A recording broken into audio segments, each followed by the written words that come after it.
Coucou les bienveillants! Comment ça va en ce lundi matin? Votre lundi, en début de semaine, comment ça va sincèrement?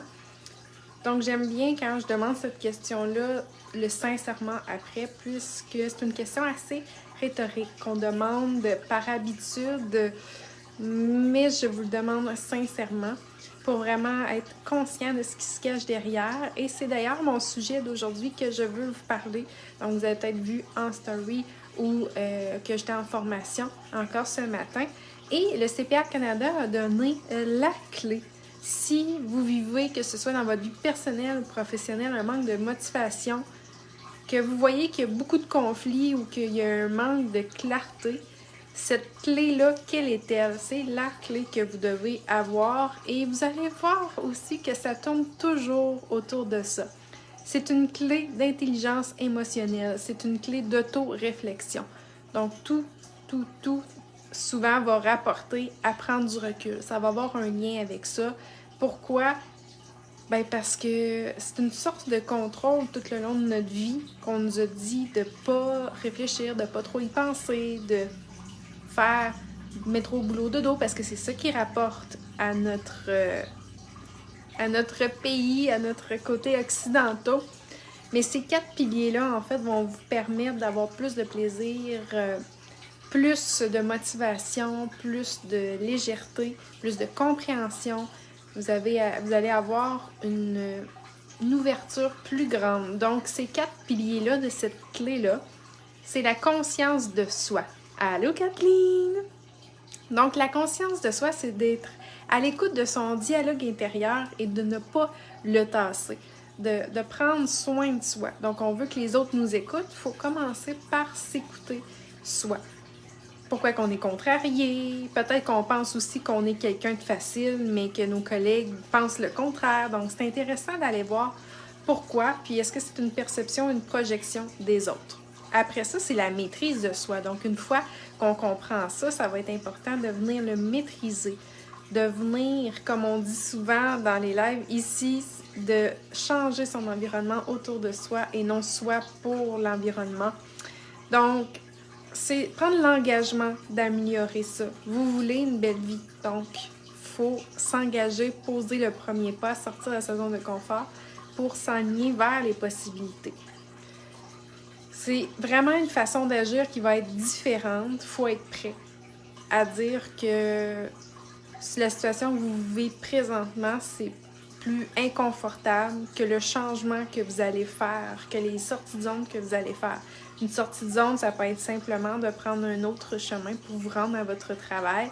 Ça l'ouvre les possibilités, ça crée de nouveaux circuits neuronaux, puis ça permet vraiment de voir plus loin que ce qu'on connaît déjà. Parce qu'en fait, si on veut évoluer, si on veut plus, on veut mieux, il faut vraiment sortir de cette zone-là. Il y a l'automotivation qui est le 3e pilier.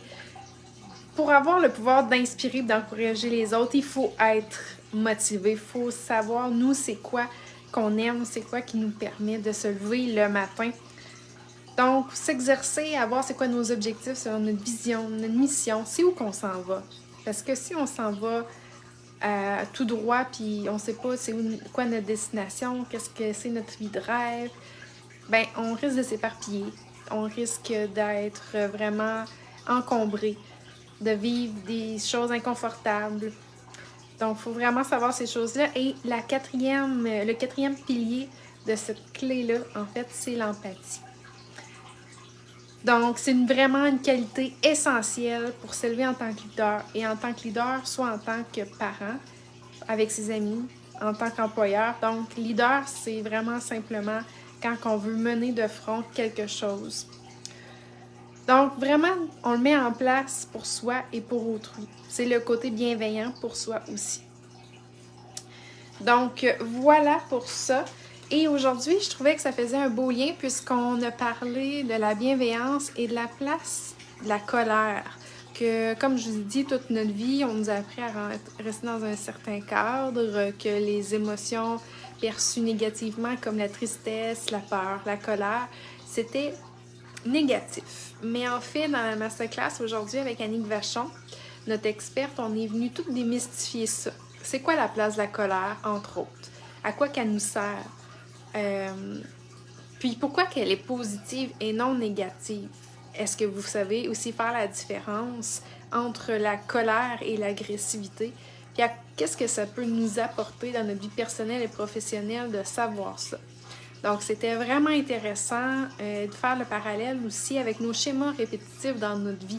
Que si on vit une émotion présentement, puis on dit, ben voyons, la tristesse, cette peur-là, cette colère-là n'a pas lieu d'être, mais il y a des années, elle a eu lieu d'être, mais on l'a fui, et elle revient dans notre vie. Donc, on parle de tout ça.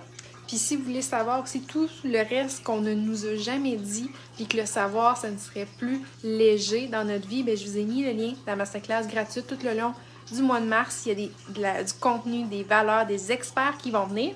Et d'ailleurs, la prochaine experte qui va venir, c'est vendredi 11h, toujours disponible en rediffusion, avec Gladys, la chamane experte en son, qui va venir nous parler de tout l'impact de ces sons-là sur notre humeur, sur l'ambiance, etc.